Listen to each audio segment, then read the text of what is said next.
प्रदेश भर में जिस तरह से चुनाव की एक आगाज़ हो चुका है और कहीं ना कहीं नामांकन भरे जा रहे हैं, आज से नामांकन भरने शुरू हुए हैं, प्रत्याशी नामांकन भर रहे हैं। इस समय मेरे साथ जो है कनक धने हैं जो सिलेंडर के निशान से अपने आप को दर्शा रहे हैं और साथ साथ जो है एक निर्दलीय प्रत्याशी हैं और उनसे बात करते हैं कि किस तरह से क्षेत्र की जनता के लिए क्या क्या उन्होंने सोचा है और क्या क्या जनता के लिए करना चाह रहे हैं और क्या आगे रहेगा। सबसे पहले कनक जी आपका बहुत बहुत धन्यवाद R9 से बात करने के लिए। ये बताइए कनक जी, किस तरह की प्लानिंग है और क्या क्या आपने सोचा है? देखिए, सबसे पहले तो हम लोग निर्दलीय नहीं हैं, एक क्षेत्रीय दल है और हम ये चाहते हैं कि क्षेत्रीय दल को निर्दलीय की तरह ना देखा जाए, सबसे पहली बात, क्योंकि रजिस्टर्ड पार्टी है, क्षेत्रीय पार्टी है। दूसरी बात रही बात क्षेत्र की और किन मुद्दों के साथ हम लोग आगे बढ़ रहे हैं।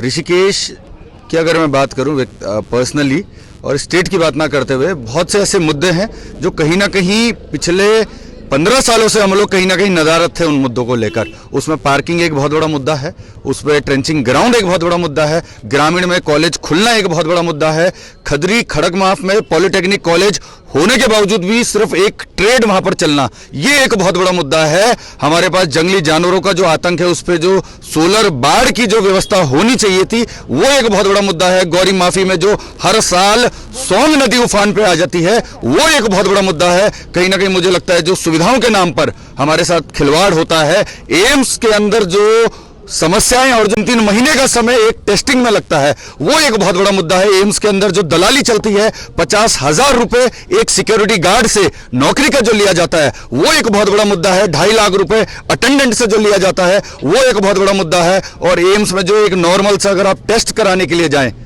अल्ट्रासाउंड कराने के लिए जाएं, MRI कराने के लिए जाएं, 3-3 महीने का जो समय दिया जाता है, मुझे लगता है इन मुद्दों को लेकर हम लोग कहीं ना कहीं आगे बढ़ रहे हैं और तमाम मातृशक्ति का, सभी साथियों का इसमें हम लोगों का आशीर्वाद मिल रहा है। और आपके चैनल के माध्यम से भी हम जन जन तक इस बात को, इस रहबार को, इस संदेश को पहुंचाना चाहते हैं कि अब जो लोग हैं वो सिर्फ चुनाव चिन्ह देखकर वोट नहीं करेंगे, वो कहीं ना कहीं इस बात की उनके अंदर चेतना जाग चुकी है कि चुनाव सिंबल से ऊपर उठकर कहीं ना कहीं हम मुद्दों की लड़ाई है, बिंदुओं की लड़ाई है, एजेंडों की लड़ाई है। तो किस तरह से जन एकता पार्टी काम करेगी? क्योंकि भारतीय जनता पार्टी ने अपनी तरफ से अपनी समय में काफ़ी बातें करी, वादे करे, कांग्रेस ने भी अपने समय काफ़ी वादे करे, और क्या जनता चाहती है, ग्रामीण और शहरी जनता क्या चाहती है, और तीर्थ नगरी है, क्या विकास कार्य होने चाहिए, आपको क्या लगता है, उसके बारे में बताइए। देखिए, त्रिवेणी घाट का फेस लिफ्ट एक बहुत बड़ा मुद्दा है। उस फेस लिफ्ट में आज हम लोग गंगा आरती के अगर मैं बात करूं, आज हम लोग नंबर 3 पर आ चुके हैं। पहली पसंद किसी भी पर्यटक की हरिद्वार है, दूसरी पसंद किसी भी पर्यटक की परमार्थ निकेतन है, और तीसरी पसंद वो मजबूरी में त्रिवेणी घाट में आता है गंगा आरती देखने के लिए। इस मॉडल को हम नंबर 1 पर लाने का प्रयास करेंगे। कहीं ना कहीं आज जो हमारी लड़ाई है वो नेता बनाम नेता की नहीं है, वो जन एकता बनाम कांग्रेस बीजेपी की नहीं है। चुनाव सिंबल से ऊपर उठकर कहीं ना कहीं हम मुद्दों की लड़ाई है, बिंदुओं की लड़ाई है, एजेंडों की लड़ाई है। तो किस तरह से जन एकता पार्टी काम करेगी? क्योंकि भारतीय जनता पार्टी ने अपनी तरफ से अपनी समय में काफ़ी बातें करी, वादे करे, कांग्रेस ने भी अपने समय काफ़ी वादे करे, और क्या जनता चाहती है, ग्रामीण और शहरी जनता क्या चाहती है, और तीर्थ नगरी है, क्या विकास कार्य होने चाहिए, आपको क्या लगता है, उसके बारे में बताइए। देखिए, त्रिवेणी घाट का फेस लिफ्ट एक बहुत बड़ा मुद्दा है। उस फेस लिफ्ट में आज हम लोग गंगा आरती के अगर मैं बात करूं, आज हम लोग नंबर 3 पर आ चुके हैं।